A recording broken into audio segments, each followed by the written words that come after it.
नमस्कार। समय संवाद में आपका स्वागत है। मैं हूँ सर्वेश कुमार सिंह। आज चर्चा करेंगे राष्ट्रीय लोकदल को जो 2 सीटें एनडीए के साथ मिली हैं, उनमें से सबसे महत्वपूर्ण सीट और सर्वाधिक चर्चा में रही सीट बागपत की। हालांकि बागपत पर हम पहले भी चर्चा कर चुके हैं, लेकिन आज फिर नए संदर्भ में चर्चा करेंगे, क्योंकि जब हमने पहले चर्चा की थी तब बागपत सीट राष्ट्रीय लोकदल को मिली थी, लेकिन वो समाजवादी पार्टी के साथ समझौते में मिली थी, इंडिया गठबंधन की ओर से मिली थी। अब वो नए गठबंधन में है, वो एनडीए के साथ आ गए और एनडीए की तरफ से भी उनको 2 सीटें मिली हैं, बिजनौर और बागपत।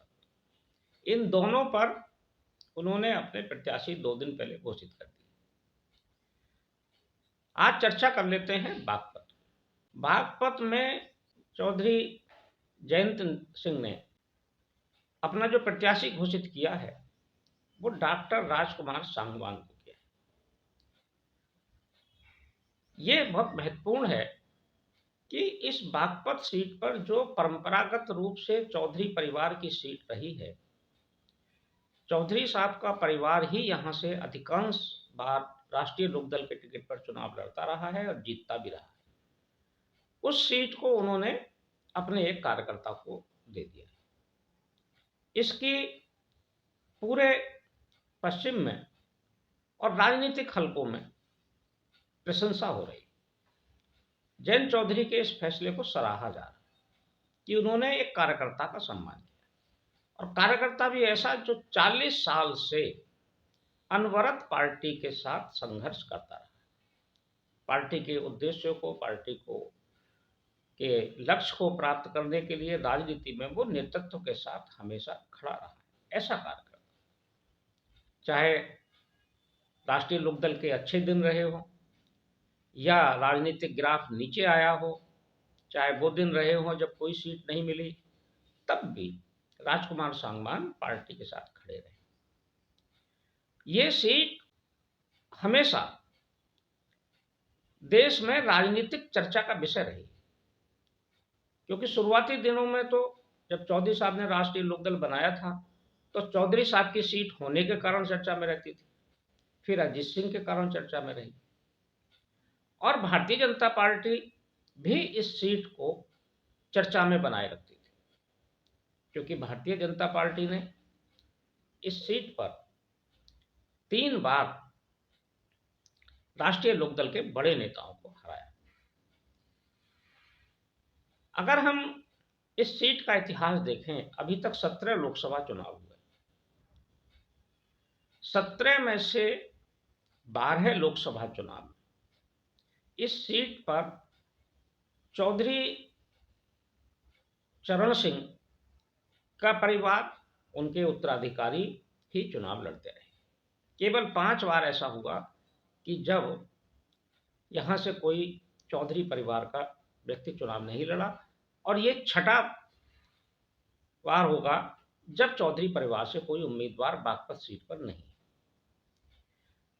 इस सीट पर 3 बार सांसद चौधरी चरण सिंह स्वयं रहे, 6 बार यहां से चौधरी अजीत सिंह सांसद रहे। यहां से अजीत सिंह चुनाव हारे भी, 1998 में वो चुनाव हार गए थे, और उसके बाद वो 2014 का चुनाव हार गए। अजीत सिंह 2 बार चुनाव हारे। उसके बाद 2019 के चुनाव में जयंत चौधरी यहां से चुनाव लड़े, वो भी चुनाव हार गए थे। तो यानी कि 3 बार चौधरी परिवार के सदस्य यहां से चुनाव हारे भी, लेकिन अधिकांश बार जीते। इस बार चौधरी परिवार से कोई सदस्य नहीं है, लेकिन सीट चूंकि भारतीय जनता पार्टी के साथ गठबंधन में लड़ी जा रही है, इसलिए यहां यह माना जा रहा है कि इस सीट पर राष्ट्रीय लोकदल की जीत सुनिश्चित है।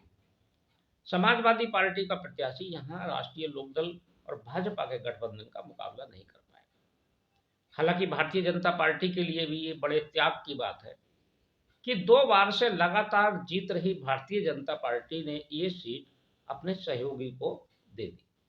सहयोगी की भावना का सम्मान करते हुए, उनके सेंटिमेंटल लगाव को देखते हुए, क्योंकि बागपत से राष्ट्रीय लोकदल का और उनके नेताओं का एक भावनात्मक लगाव है।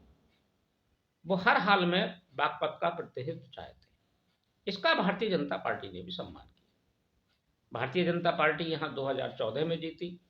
सत्यपाल सिंह, जो कि आईपीएस अधिकारी रहे, दिल्ली के पुलिस कमिश्नर थे, वहाँ से नौकरी छोड़कर आए, चुनाव लड़ा उन्होंने और उन्होंने अजीत सिंह को चुनाव हराया 2014 में। इसके बाद 2019 के चुनाव में जयंत चौधरी को उन्होंने चुनाव हराया। एक तरह से विनिंग सीट थी भारतीय जनता पार्टी की भी, लेकिन भारतीय जनता पार्टी ने भी बड़ा दिल दिखाते हुए ये सीट राष्ट्रीय लोकदल को दे दी। और राष्ट्रीय लोकदल ने भी बड़ा दिल दिखाया। उन्होंने अपने परिवार के किसी सदस्य को ये सीट देने की बजाय अपने एक कार्यकर्ता को दे दी। इस भावना का बहुत आदर क्षेत्र की जनता करेगी, और ये एक बहुत बड़ी लकीर खींचने वाला काम जयंत चौधरी ने किया है। जयंत चौधरी अगर इसी तरह से अपनी रीति नीति पर अगर चलते रहे तो वे एक दिन बहुत बड़े नेता होंगे, क्योंकि उनका की जो सोच है वो समावेशी सोच है, सर्वव्यापी सोच है। वो किसी जाति या क्षेत्र या के दायरे में बंधकर राजनीति नहीं करना चाहते। उन्होंने ये साबित कर दिया है कि वो जातियों से ऊपर उठकर सभी किसानों की बात करने वाले और सब किसान जातियों के नेता हैं, उसका नेतृत्व कर रहे हैं।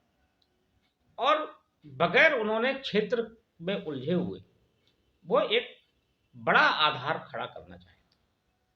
अगर इस नीति पर वो चले कि अपने परिवार से राजनीति को परिवारवाद के आरोप लगने से बचाते रहे और सभी को साथ लेकर चलते रहे, तो वो कोई ये बात असंभव नहीं है कि ये पार्टी एक बार फिर उत्तर भारत की एक बड़ी पार्टी बनकर उभरेगी। वैसे पहले भी चौधरी साहब के समय में, चौधरी चरण सिंह के समय में इस पार्टी का जो आधार था वो संपूर्ण उत्तर भारत था। उत्तर भारत के कम से कम 7 राज्यों में इसका प्रभाव था। उत्तर प्रदेश, हरियाणा, पंजाब में भी, राजस्थान में, मध्य प्रदेश में, बिहार में, इन सभी राज्यों में इस पार्टी का प्रभाव था। चौधरी चरण सिंह के प्रत्याशी सभी राज्यों में लड़ते थे और एक बड़ी राजनेताओं की एक लंबी कतार चौधरी चरण सिंह ने खड़ी भी की थी, पैदा किए थे नेता उन्होंने।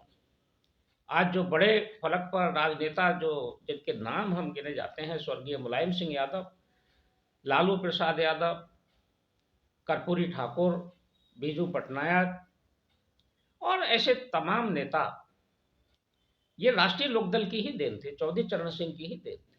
सत्यपाल मलिक जो आज चर्चित नेता हैं, ये सब नेता, रामपुर में आजम खां, ये सब नेता, शफीकुर रहमान बर्क जिनका अभी निधन हुआ है, ये सब नेता, और हरियाणा में भी, हरियाणा में चौधरी देवीलाल, ओम प्रकाश चौटाला का पूरा परिवार राष्ट्रीय लोकदल के ही साथ जुड़ा हुआ था।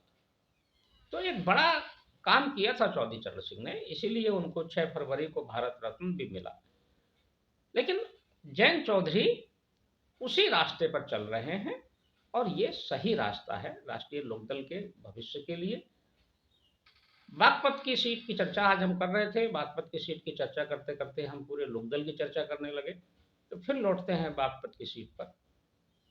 बागपत की सीट का चुनाव बहुत ऐतिहासिक होगा और यहाँ से डॉक्टर राजकुमार सांगवान, जो जमीनी कार्यकर्ता हैं, जाट जाति से ही आते हैं, जाट हैं, और सांगवान खाप का पश्चिम उत्तर प्रदेश में और हरियाणा में अच्छा प्रभाव भी है, और वो बुद्धिजीवी हैं, वो बहुत प्रखर मेधा के नेता हैं।